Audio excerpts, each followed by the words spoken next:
Պարոն Սահակյան, 2019 թվականին ողբերգական դեպք տեղ ունեցավ Վայոց ձորում, ազգային ժողովի քպական պատգամավոր Տդար Սարգսյանի անունը հրապարակվեց, իր օգնական Հարություն Գրիգորյանի անունը հրապարակվեց, արդյունքում փոխգնդապետ Մխիթարյանը լուրջ վնասվածքներ ստացավ եւ դեպքից 3 տարի անց գրեթե հետո նոր կոմայից դուրս չեկավ եւ մահացավ։ Այս գործով դուք օրերս ուշագրավ հայտարարություն եք տարածել, որ ապօրինի որոշում է վճռաբեկ դատարանը կայացրել։ Ես ուզում եմ ամենասկզբից պատմեք, երբ որ գործը արդեն մտավ դատարան, ինչ ընթացք տեղի ունեցավ եւ հիմա ինչու եք վճռաբեկ դատարանին մեղադրում ապօրինի որոշում կայացնելու մեջ։ Փորձեմ հակիրճ պատմությունը ներկայացնել, իսկ սկզբանե ձերբակալվեց Հարություն Գրիգորյանը։ Այնուհետև ձերբակալվեց նաև Հարություն Գրիգորյանի եղբայրը Զավեն Գրիգորյանը։ Իրենք Հարություն Գրիգորյանը հանդիսանում էր Տդար Սարգսյանի օգնական այդ ժամանակ։ Այո, եթե չեմ սխալվում, այո, ու Տդար Սարգսյանի հետ կապված է շատ կարճ ասեմ, որ Տդար Սարգսյանի անունը շարունակ, այսպես ասած, հոլովում էր, շահարկվում էր այս քրեական գործի շրջանակներում ի վնաս Հարություն Գրիգորյանի եւ Զավեն Գրիգորյանի եւ ի վնաս ոչ միայն իրավական առումով, այլ ընդհանրապես նաեւ լրատվական առումով, քանի որ լրատվամիջոցների մեծ մասը սկսեցին գործել ի վնաս այդ տղաների, բայց Տդար Սարգսյանը այս ամենի հետ որևէ առնչություն չի ունեցել, մինչև իսկ նույնիսկ անհերքելի ապացույցներով հաստատվել է, որ Տդար Սարգսյանը դեպքի վայրում չի եղել եւ ընդհանրապես առնչություն չունի այս պատմության հետ։ Անցնեմ Հարություն Գրիգորյանին եւ Զավեն Գրիգորյանի պատմությանը, այո։ Իրենք ինչ մասնակցություն էին ունեցել։ Հարություն Գրիգորյանը ընդհանրապես դեպքը ինչպես է տեղի ունեցել։ Սա խնդրեմ ֆիքսվի եւ հանրությանը ներկայացվի։ Հարություն Գրիգորյանը 2019 թվականի սեպտեմբերին կեսգիշերին եկել է տուն, իր սեփական տուն, սեփական ասելով բազմաբնակարան շենքում, իրեն այն տունը, որտեղ ինքը վարձակալությամբ ապրում է իր կնոջ հետ միասին։ Իդեպ ամուսնացել էր այդ վերջերս մի քանի ամիս ինչ։ Գալիս է ցանկանում է բարձրանալ տուն, մի քանի զինվորականներ հարբած վիճակում այդ շենքի բակում հայհոյում են, այնուհետև կոնֆլիկտ է ծագում Հարություն Գրիգորյանի եւ այդ զինվորականների միջև, բայց ոչ թե Հարություն Գրիգորյանի նկատողություն անելու պատճառով, այլ պարզապես այդ կողմ նայելու պատճառով։ Զինվորականները ինչու ես մեզ նայում, ինչու ես այս կողմ նայում, հասունանում է այնպես, որ Հարություն Գրիգորյանը փախնում է, մտնում է մուտք, բարձրանում է մինչև իրենց հարկ, զինվորականները հետապնդում են իրենց միջև իրենց հարկ, եւ սա հաստատված է գործով արդեն իսկ։ Որից հետո Հարություն Գրիգորյանը ասում է, լավ, դուք թուրք չեք, իջեք ներքև, դրանից մի քիչ ավելի շատ են վրդովվում նրանք, ասում է, իջեք, ես կիջնեմ ներքև, արդեն մտավախություն ունի, որ բնակարան են մտնելու, զինվորականները իջնում են ներքև, Հարություն Գրիգորյանը այնուհետև արդեն իսկ այո զանգահարում է իր ընկերներին, այդ թվում նաև Զավեն Գրիգորյանին, իր հարազատ եղբորը, սակայն եւ իջնում են ներքև։ Զավեն Գրիգորյանը դեռ դեպքի վայր չհասած, սա էլ է հաստատված անհերքելի ապացույցներով, տեսախցիկներով։ Տեղի ունենում արդեն ընդհարումը, քանի որ այդ զինվորականներից մեկը, Արա Մխիթարյանի ընկերներից մեկը Հարություն Գրիգորյանին ասում է, ինչ որ կներեք, կայֆն եք մեր հարամանում, թե ինչ, կայֆն ես մեր հարամանում նմանատիպ ինչ որ արտահայտություն, եւ սկսում է վիճաբանությունը արդեն կռվի տեսքով։ Հարություն Գրիգորյանը Արա Մխիթարյանին հարվածում է ընդամենը 5 անգամ։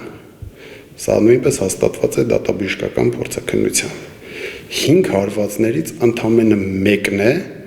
որի հետևանքով Արա Մխիթարյանի առողջությանը պատճառվում է ծանր վնաս։ Այսինքն, եթե չլիներ այդ մեկ ճարաբաստիկ հարվածը, Արա Մխիթարյանի առողջությանը անգամ միջին ծանրության հարված չէր պատճառվի։ Որից հետո անմիջապես դադարեցվում է ծեծկրտուկը եւ Արա Մխիթարյանի ընկերներից որևէ մեկը շտապօգնություն չի զանգում։ Միակ մարդը այդտեղ, որ զանգում է շտապօգնություն, հանդիսանում է Հարություն Գրիգորյանը հենց։ Անմիջապես զանգահարում է շտապօգնություն, որից հետո նոր ժամանում է Զավեն Գրիգորյանը, որից հետո ժամանում է շտապօգնությունը, Արա Մխիթարյանին տանում են հիվանդանոց։ Օրեր անց ձերբակալվում է Հարություն Գրիգորյանը, դրանից օրեր անց զինվորականները, որոնք որ բացատրություն էին տվել, որ Հարություն Գրիգորյանը գործել է միայնակ, զինվորականները արդեն ցուցմունք են տալիս իդեպ ցուցմունք էին տվել, որ Հարություն Գրիգորյանը գործել է միայնակ, արդեն ցուցմունք են տալիս, որ ոչ։ Հարություն Գրիգորյանը միայնակ չի գործել, նրա հետ եղել են բազում մարդիկ, այդ թվում նաև Տրտած Սարգսյանը, այդ թվում նաև Զավեն Գրիգորյանը։ Այդ ցուցմունքների հիման վրա ձերբակալվում է նաև Զավեն Գրիգորյանը։ Զավեն Գրիգորյանը ձերբակալվում է, այնուհետև կալանավորվում եւ շուրջ 5 ամիս մնում կալանքի տակ, որից հետո գրավ է կիրառվում նրա նկատմամբ եւս 1 տարի քրեական հետապնդման է ենթարկում, այնուհետև անժխտելի ապացույցների հիման վրա արդարացվում է եւ հաստատվում է, որ Զավեն Գրիգորյանը ունի երկաթե ալիբի, այսինքն դեպքի վայրում չի եղել։ Ու այստեղ ուշագրավը գիտեք որն է, որ Հարություն Գրիգորյանն էլ մեղավոր է ճանաչվում մի խումբ անձանց կողմից հանցանք կատարելու մեջ, առողջությանը ծանր վնաս պատճառելու մեջ, բացառապես, կրկնում եմ, բացառապես այդ զինվորականների ցուցմունքների հիման վրա։ Երբ Զավեն Գրիգորյանը արդարանում է, նույն որոշմամբ քննիչը որոշում է կայացնում սուտ մատնության հատկանիշներով քրեական գործ չհարուցել։ Զինվորականների ցուցմունքների վրա, երբ մենք 5 ամիս, 6 ամիս պարզապես գոռում էինք, որ զինվորականները ակնհայտ ցուցմունք են տալիս։ Մենք այդ որոշումը բողոքարկում ենք դատախազին։ Դատախազը նույնպես մերժում է մեր բողոքը, որից հետո բողոքարկում ենք դատարան եւ ի պատիվ դատավոր Դավիթ Բալայանի մեր բողոքը բավարարվում է, որի արդյունքում քրեական գործ է հարուցվում սուտ մատնության հատկանիշներով։ Իդեպ այստեղ ուշագրավը այն է, որ այս որոշումն էլ է դատախազությունը բողոքարկում վերաքննիչ դատարան էլի ժամկետ ձգելու համար։ Իսկ այս ժամկետի ձգումը ինչքանով էր կարևոր, քիչ անց սուտ մատնության հատկանիշներով քրեական գործ է հարուցվում, հետագայում գործը հասնում է դատարան։ Գագիկ Պողոսյանն է մակագրվում քրեական գործը։ Ամիսներ տևած դատավարության ընթացքում, եթե չեմ սխալվում, նույնիսկ տարին անցավ, գալիս ենք հասնում ենք մի իրավիճակի, երբ սուտ մատնության հատկանիշներով վաղեմության ժամկետը արդեն անցել էր զինվորականների մոտ եւ վաղեմության ժամկետի անցնելու հիմքով, ոչ արդարացնող հիմքով, ոչ ռեաբիլիտացիոն հիմքով կարճվում է այդ գործը եւ դադարեցվում է քրեական հետապնդումը սուտ մատնության հատկանիշներով զինվորականների նկատմամբ։ Այդքանից հետո այդ ընթացքում նաև էլի ուշագրավ դեպք է տեղի ունենում, որը այսպես հերթական է անարդարությունների շարքում։ Հարություն Գրիգորյանի նկատմամբ Կոտայքի մարզի ընդհանուր իրավասության դատարանը որոշում է կայացում եւ նա պայմանական վաղաժամկետ ազատվում է պատիժը կրելուց, հաշվի առնելով իր պահվածքը, քրեակատարողական հիմնարկում եւ այլ հանգամանքներ։ Դատարանի որոշում Կոտայքի դատարանը, այո։ Հարություն Գրիգորյանը դատապարտվել է ինքը։ Հա, ես մոռացա դա նշեմ, Արարատ եւ Վայոց ձորի ընդհանուր իրավասության դատարանը Հարություն Գրիգորյանին մեղավոր է ճանաչում մի խումբ անձանց կողմից Արա Մխիթարյանի առողջությանը ծանր վնաս պատճառելու մեջ եւ նշանակում է 5 տարի ազատազրկում։ Ուշագրավը գիտեք, որ հանգամանքն է, որ այդ հոդվածի համար 5-ից 10 տարի ազատազրկում է հասնում եւ դատարանը նշանակում է ամենամեղ պատիժը հաշվի առնելով այս բոլոր հանգամանքները, այսինքն դատարանը ես վստահ եմ, թե դատարանը, թե դատախազը, թե քննիչը, թե բոլորը ով այս գործի հետ առնչվում են, ես վստահ եմ նաեւ տուժողի իրավահաջորդը եւ վերջինիս բարեկամները արդեն գիտեն, որ Հարություն Գրիգորյանը գործել է միայնակ, ոչ մի խումբ անձանց կողմից, բայց դատարանը այնուամենայնիվ Հարություն Գրիգորյանի նկատմամբ Հարություն Գրիգորյանին մեղավոր է ճանաչում մի խումբ անձանց կողմից հանցանք կատարելու մեջ, այսինքն 12-րդ հոդվածի 2-րդ մասով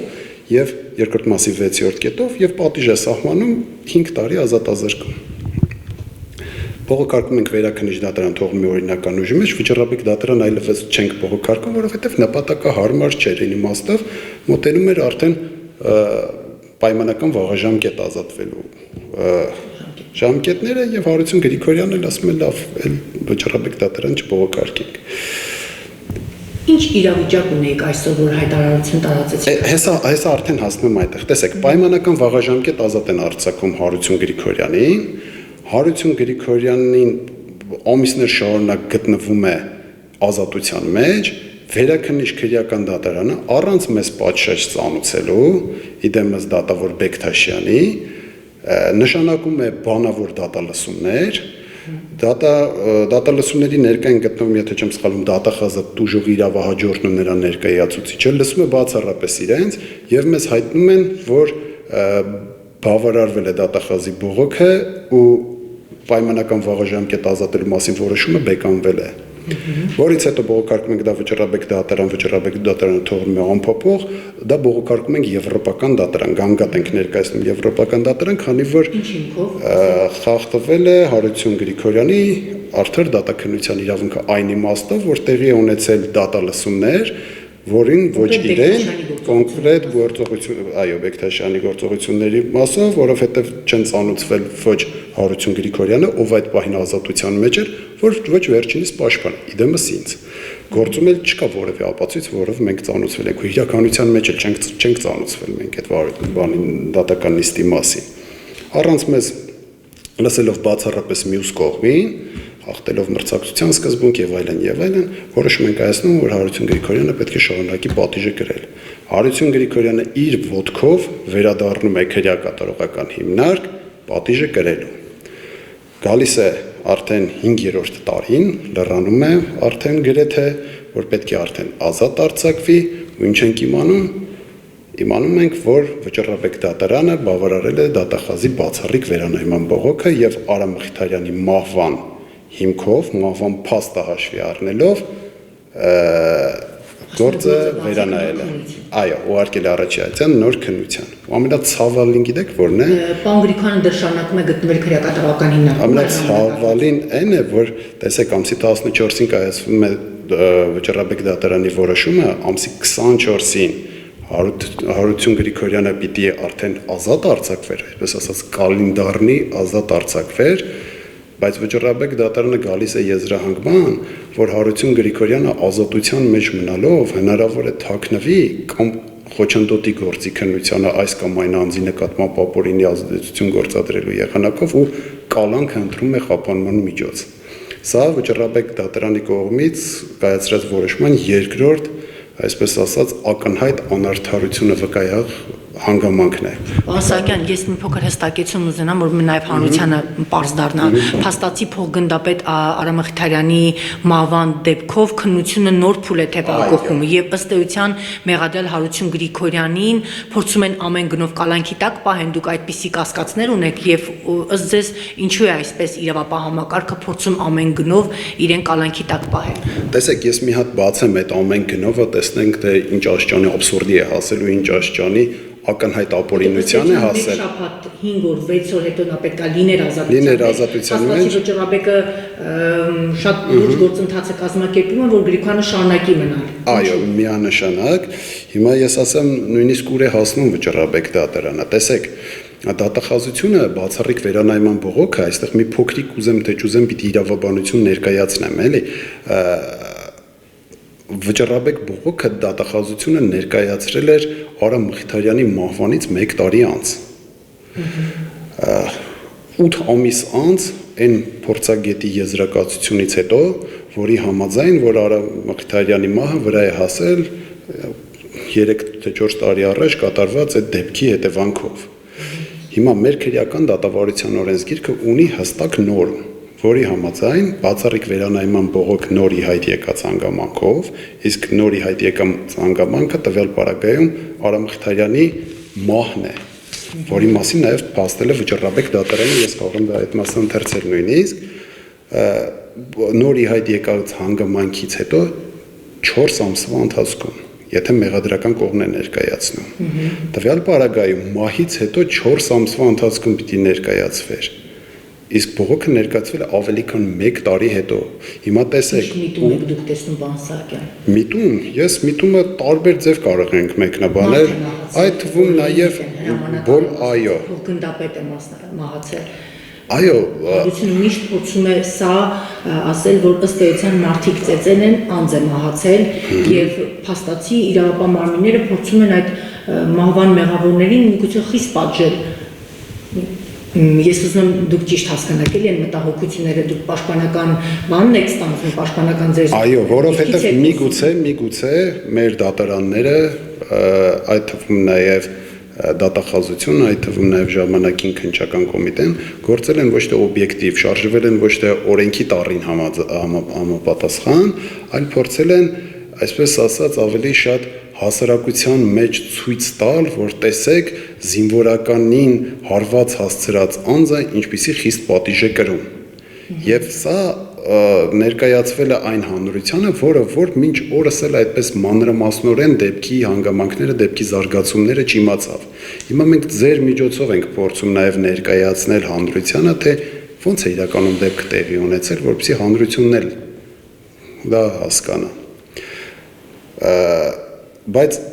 ու այս անցնեմ նորից Վճռաբեկ դատարանի այդ ապօրինի որոշմանը, ակնհայտ ապօրինի է, որովհետև ժամկետի բացթողնմամբ ներկայացված բողոք էր։ Մենք ներկայացրել ենք դրա վերաբերյալ պատասխան, նշել ենք, որ ժամկետը բացթողնած է։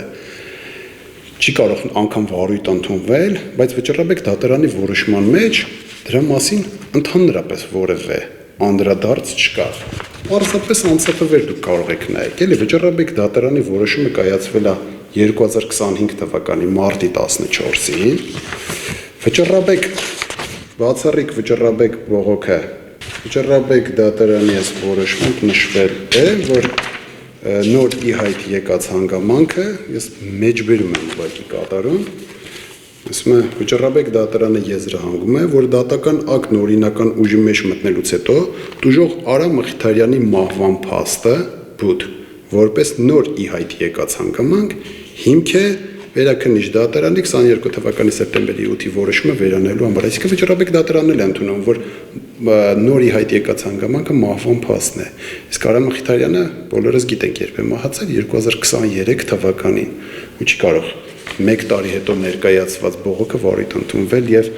բավարարել։ Այս մասով մենք նույնպես եվրոպական դատարան անպայման գանգատ ենք ներկայացնում, որովհետև ուղղակիորեն խախտվում է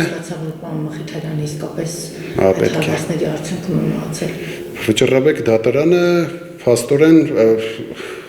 դրա հենց այդ ամենի համար է կարգավորումը, որպեսզի անձը դատապարտյալը, ով գտնվում է օրինակ քրեակատարողական հիմնարկում կամ արդեն ազատ է արձակվել, կապ չունի, ով դատապարտվել է ինչ-որ մի բանի համար,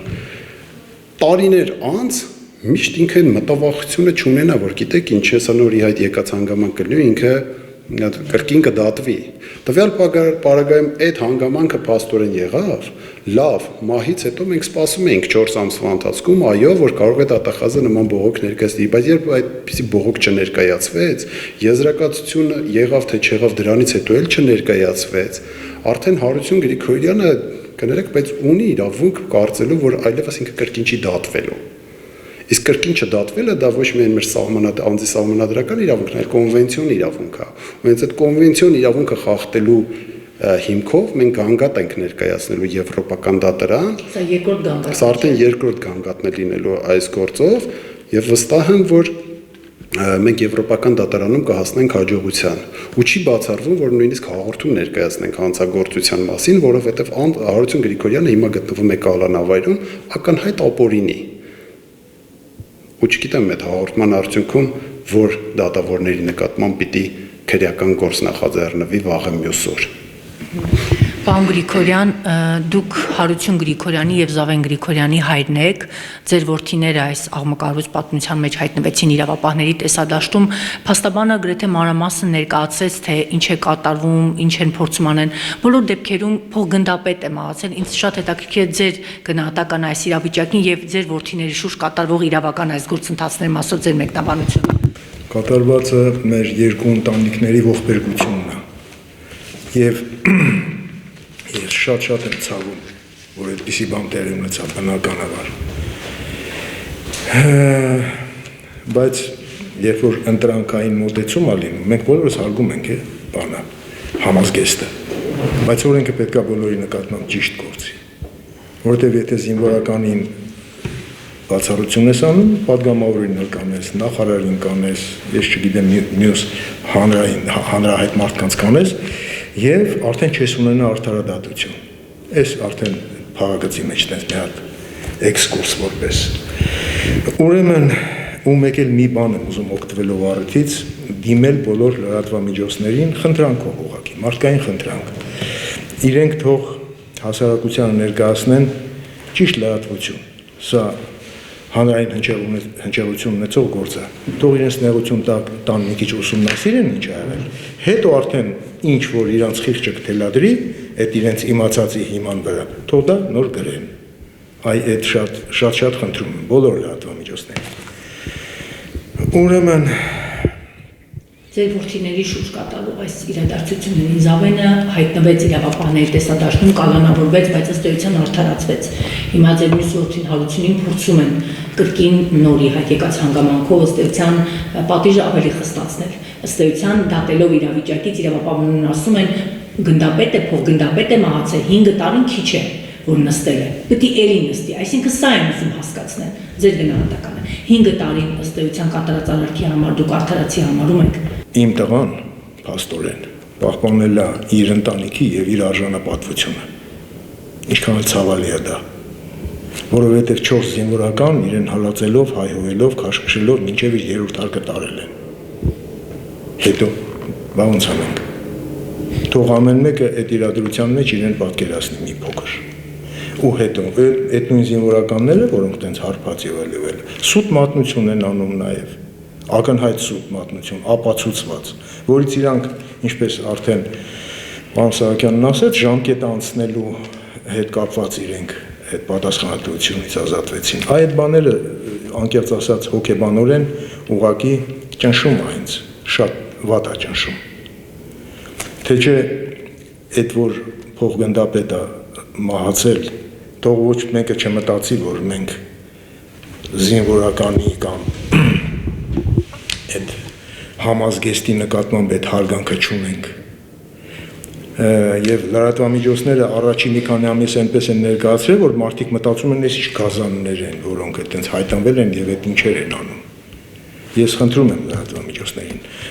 նեղություն տվեք ձեզ ուսումնասիրեք, հետո ձեր խղճի թելադրանքով գրեք, լրատվությանը, հասարակությանը տվեք ճիշտ լրատվություն։ Շնորհակալ եմ շատ։ Եվ ընդհանուր ձեր գնահատականը ինչ եք սպասում, ինչ կլինի, հաշվի առնելով, որ ձեր որդին կալանավայրում է ամենակապային։ Ուրեմն իմ տղան հանցագործության կամ ինչ-որ վատ բաների հակված մարդ չի։ Ես իհարկե շահագրգիռ կողմ եմ, բնականաբար ես ծնող եմ, բայց քիչ թե շատ հասկանում եմ մարդկանցից։ Ինքը վտանգավոր մարդ չի եւ ստացվել է այս բանը։ Այդ իրադրության մեջ, այդ որ հայտնվեց Հարությունը, շատ նորմալ ճիշտ մարդիկ կարող էին այդ նույն վիճակի մեջ հայտնվել, այդ նույն հետևանքով։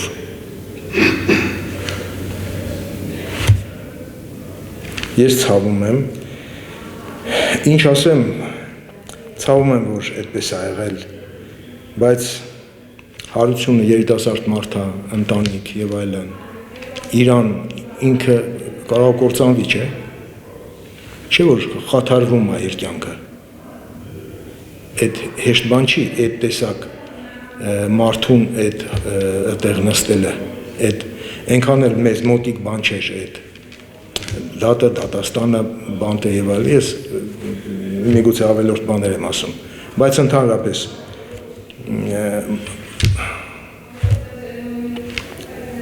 մարդուն չկորցնենք, էլի, ինքը դրական մարդ է։ Իսկ դուք Մխիթարանից ընտանիքի հետ հեչ փորձել եք հանդիպել, երբևիցե եղել է գնալ դուք անձամբ որպես հայրիկ տեսնել էլի իրենց ցավակցությունը հայտնեք, որ յուրաքանչյուրս իսկապես կարող ենք հայտնել նման իրավիճակում։ Ասել բաղում։ Ճիշտ է, այո,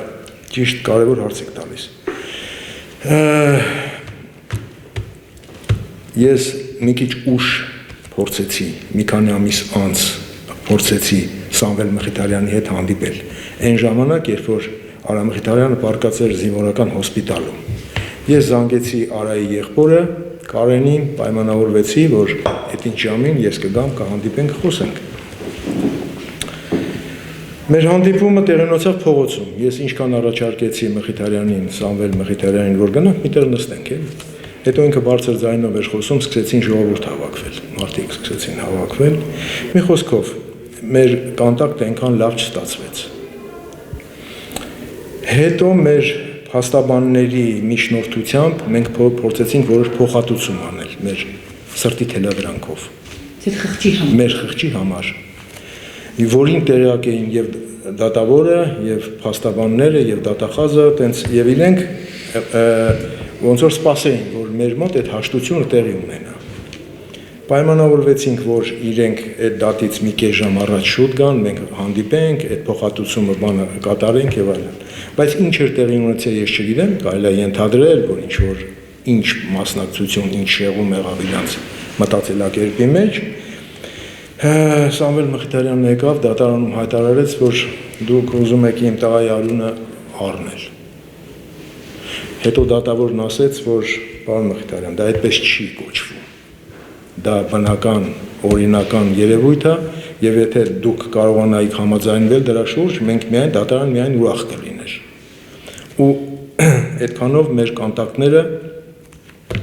փակվեցին։ Չէր ստացվում իրենց հետ խոսել։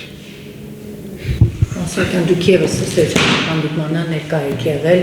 ասես ինչ փոխվեց։ Հանդիպմանը ներկա չեմ եղել, ես ներկա եմ եղել դատական նիստին ու իրոք բազմիցս հայտարարվել է Գրիգորյան ընտանիքների կողմից, որ պատրաստ էին